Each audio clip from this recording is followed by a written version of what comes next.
Hello दोस्तों, मेरा नाम है हर्ष और हम पढ़ रहे थे प्राचीन इतिहास। लेक्चर नंबर 3 आज है। और अभी तक हमने पुराणों के बारे में पिछली क्लास में पढ़ा था और वेदों के बारे में हम पढ़ चुके हैं।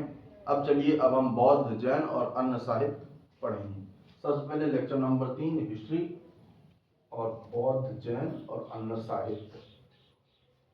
अब चलिए, सबसे पहले बौद्ध के बारे में बात करें तो महात्मा बुद्ध जो थे, उनका जो जन्म था वो 563 बीसी पे हुआ था, यानी ईसा पूर्व। और 483 बीसी पे उनका देहांत हो गया था कुल मिला के। अब टोटल, हाँ, तो महात्मा बुद्ध जो थे,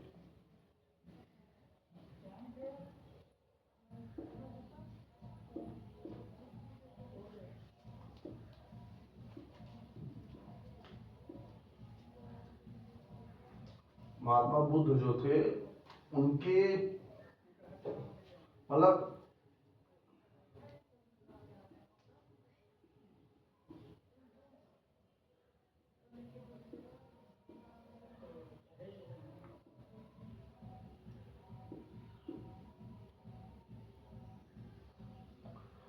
जातक में उनके पुनर्जन्म के बारे में जानने को मिलता है। जातक में उनके पुनर्जन्म के बारे में महात्मा बुद्ध के जानने को मिलता है। और ये दो भागों में बढ़ गया था। जो बौद्ध धर्म है वो दो भागों में बढ़ गया था, हीनयान और वो महायान। दो दो में बढ़ गया था, हीनयान और महायान।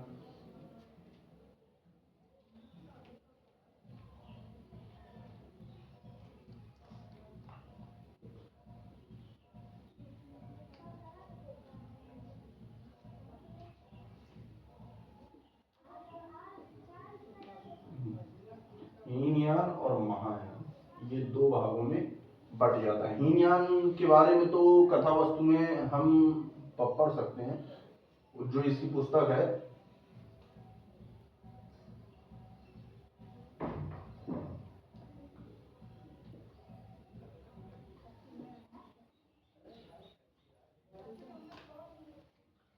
कथा वस्तु,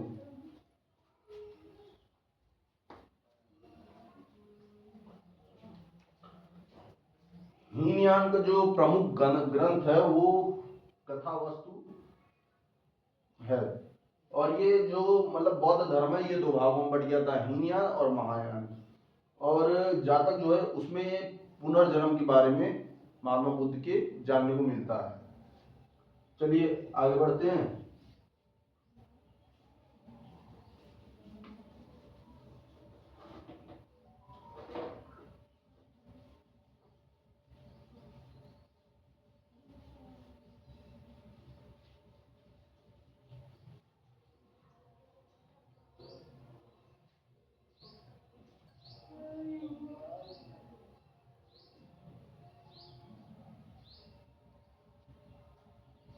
और जहाँ तक बात की जाए महायान की, मतलब बौद्ध महात्मा बुद्ध की, तो अनेक ग्रंथों में उनके बारे में जानने को मिलता है। मतलब अनेक ग्रंथों में उनके बारे में जानने को मिलता है। और आज अगर बौद्ध ग्रंथ में, इससे पहले अगर बात की जाए राज तरंगिणी,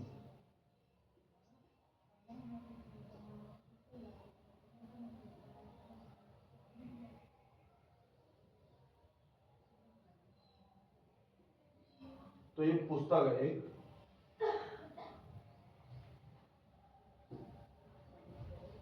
कल्लड़ की।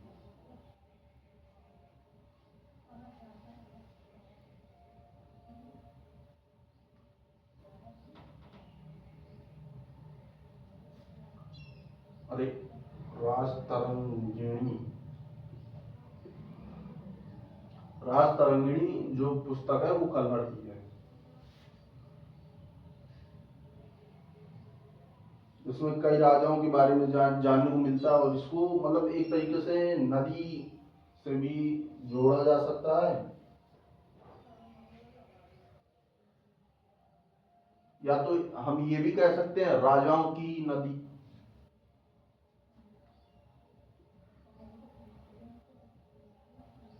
राजाओं की नदी भी एक तरीके से हम क्या कह सकते हैं। हाँ, तो हम जैन धर्म पे आने वाले थे। इसमें जैन धर्म के बारे में हमें जानने को मिलता है। इनकी जो पुस्तक है वो कल्प सूत्र कल्प सूत्र जो है वो इनकी पुस्तक है जैन धर्म की।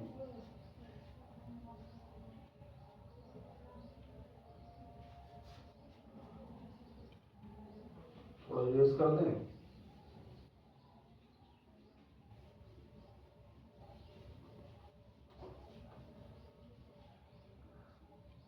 जैन धर्म जो है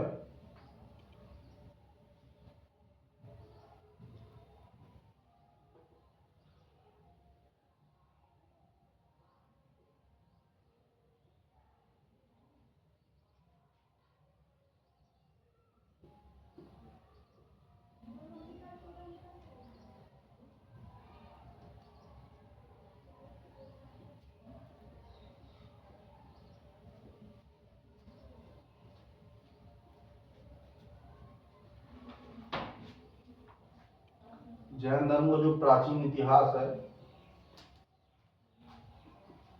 वह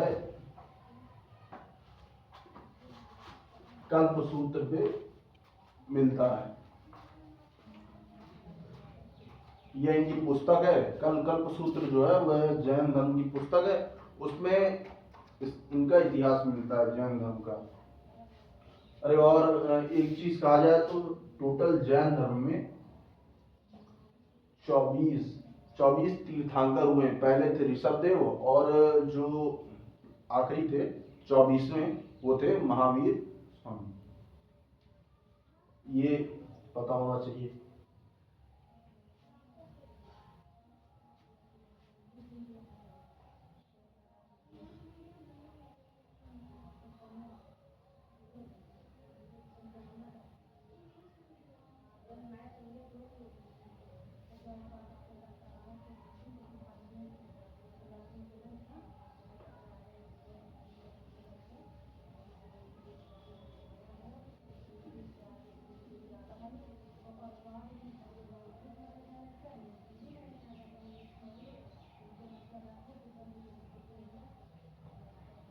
और एक पुस्तक है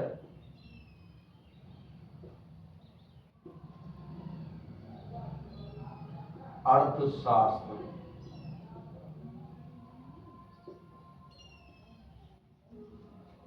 जिसे चाणक्य द्वारा लिखा गया है।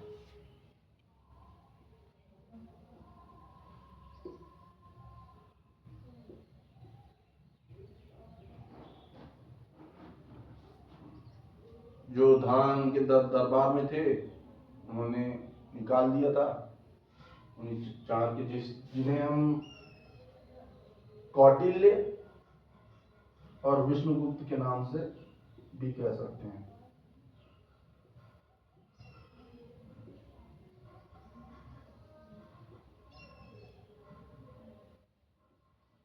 विष्णुगुप्त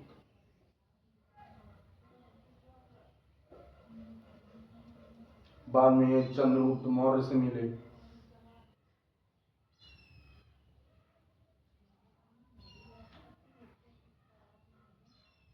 और एक और अर्थशास्त्र है जो लिखी गई है शायद एडम स्मिथ के द्वारा, लेकिन वो दूसरे भाव में है। चाणक्य ने एक अर्थशास्त्र लिखी है और एक उन्होंने लिखी है शायद। चलिए,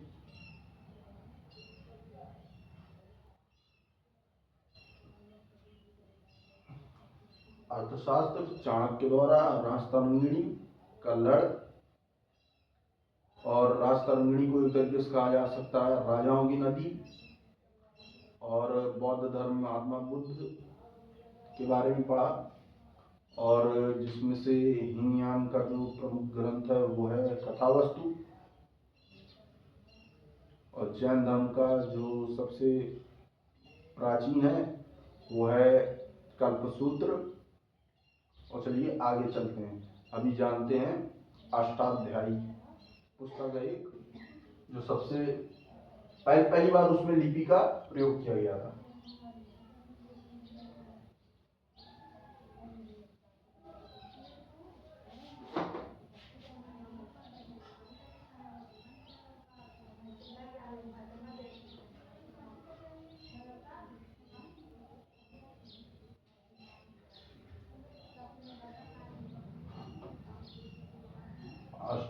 अध्यायी। और उससे पहले हम एक तरीके से ये भी कर सकते हैं कि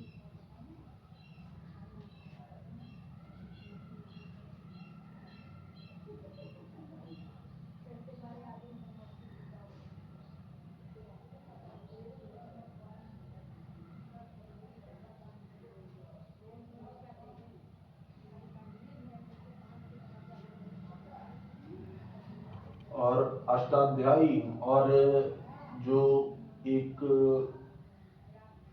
पुरानी पुस्तक थी, हाँ, अरबों की मतलब अरबों से संबंधित सिद्धू, वो मतलब चचनामा।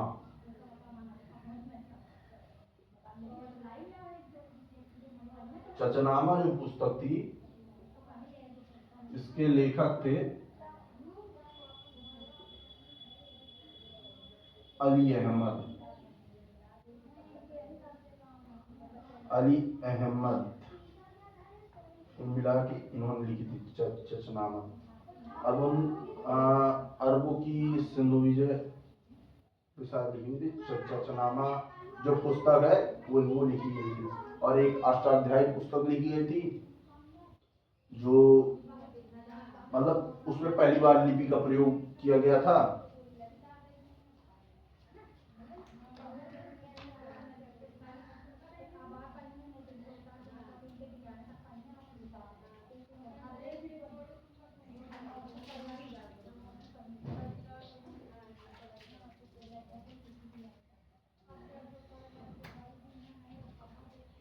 अरे इरेज करें, चलिए।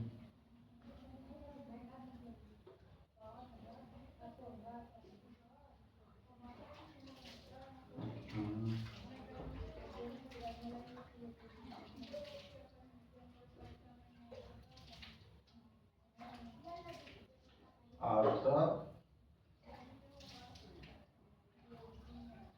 ध्यान, शायद मैं थोड़ा लिखने में मिस्टेक कर दी। एक चीज है, इसे जो है वो पाणिनी ने लिखा था।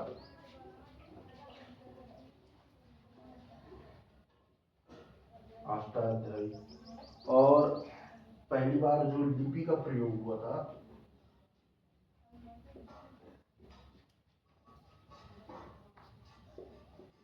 पहली बार लिपि का प्रयोग,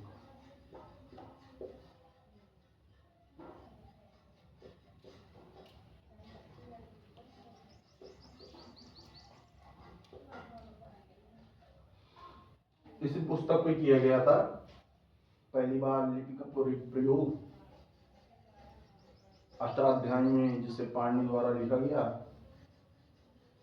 पहली बार लिपि का प्रयोग चचनामा अली अहमद ने लिखी।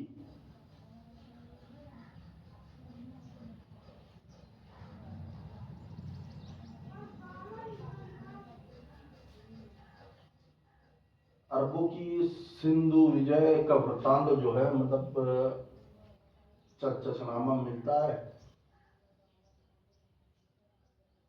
चलिए इसे रेस करते हैं। और हाँ, वो जो नेक्स्ट अगली मतलब अगली जो आगे की चीज है जो जो पढ़ेंगे, वो है जैसे मतलब बाहरी यात्री, मतलब विदेशी यात्री जो आए थे, वो जैसे यूनानी यात्री, हिंद यूनानी यात्री, अधिकतर चीनी यात्री, जैसे पाइयान चीन के लगभग 4 हैं, वो कौन कौन आया था। और भी 2 हैं।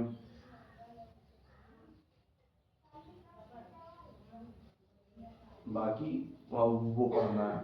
उससे पहले जो अगली क्लास मान लीजिए चलाते हैं, लेक्चर 4 या 5 6 में, उसमें हम ये जो मतलब ADBC का है, उसी में देखेंगे। ये शायद कवर हो जाए संभव, क्योंकि बीच में क्लास रोक के हिस्ट्री की थोड़ा सा दिक्कत होती है।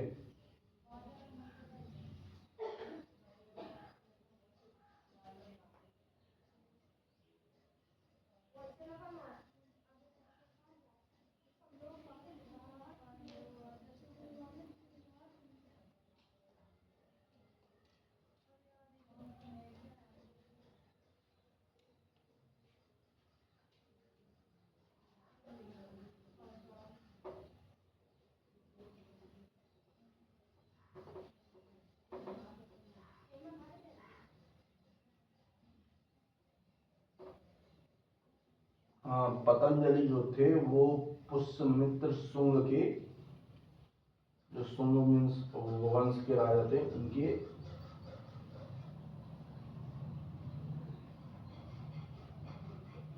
थोड़ा रखते हैं।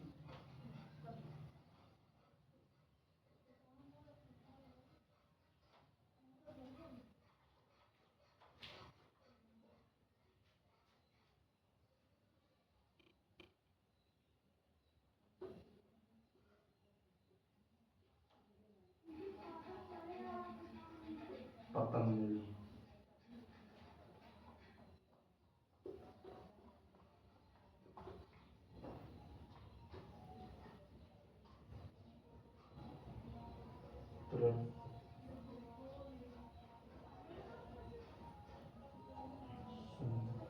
कुल मिला के महाभाष्य जो थी वो संबंधित है, ये पुरोहित थे।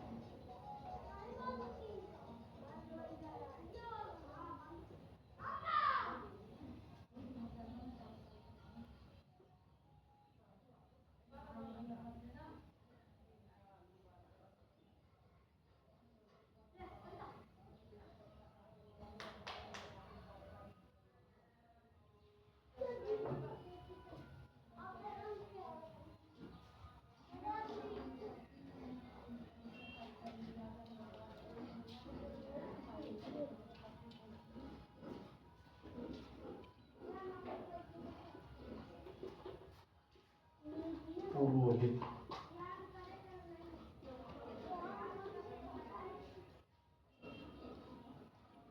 पतंजलि जो थे, यार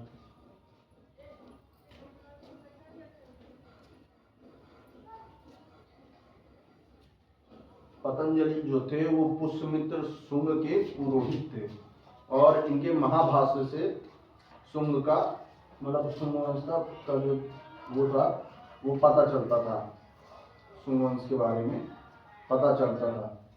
ऐसा था इस तरह।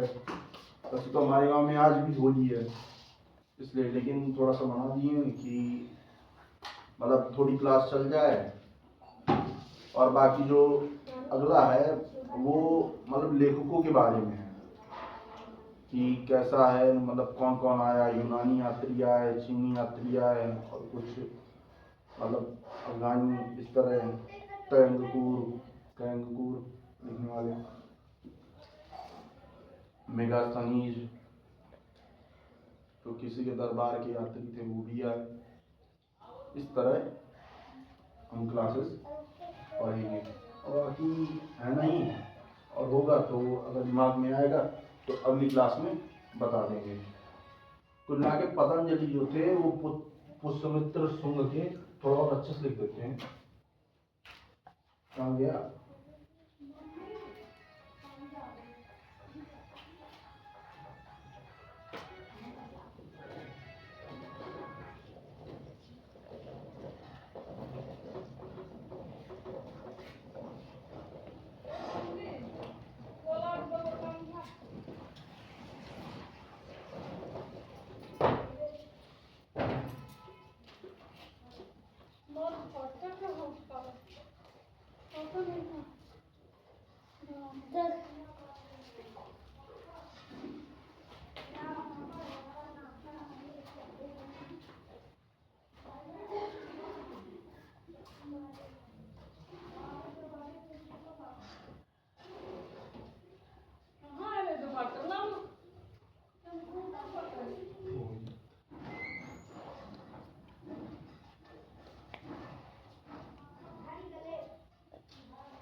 इनके महाभाष्य से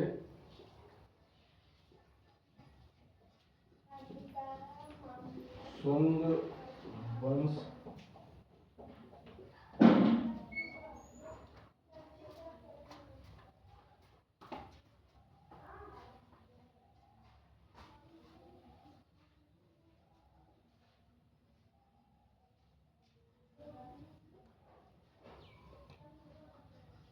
जो पतंजलि थे वो पुष्यमित्र शुंग के पुरोहित थे कुल मिला के, और इनके द्वारा जो महाभाष्य था जो इनका, उसमें हमें शुंग वंश के बारे में जानने को मिलता है।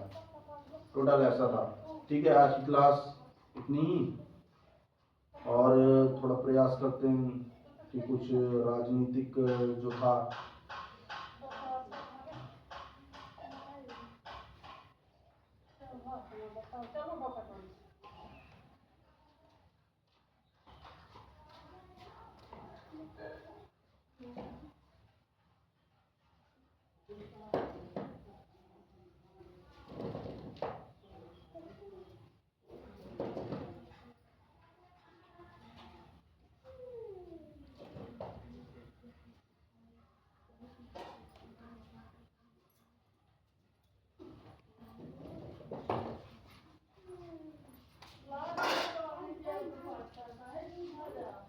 गार्गी संहिता।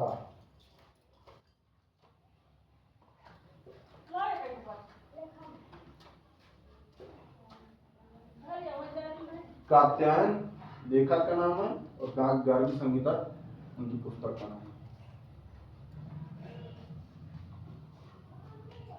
ठीक है दोस्तों, भाइयों बहनों, आज की क्लास इतनी। अब जो अगली क्लास होगी उसमें हम लेखकों के बारे में पढ़ेंगे, जैसे यूनानी लेखक जो आएंगे उनके बारे में, और उसी दिन कुल मिला के लेखकों की ये जो विदेशी यात्री आए थे इसको पढ़ने में मजा आएगा और थोड़ी क्लास लंबी हो जाएगी। थैंक यू फ्रेंड्स, और अच्छा लगा हो तो लाइक एंड सब्सक्राइब।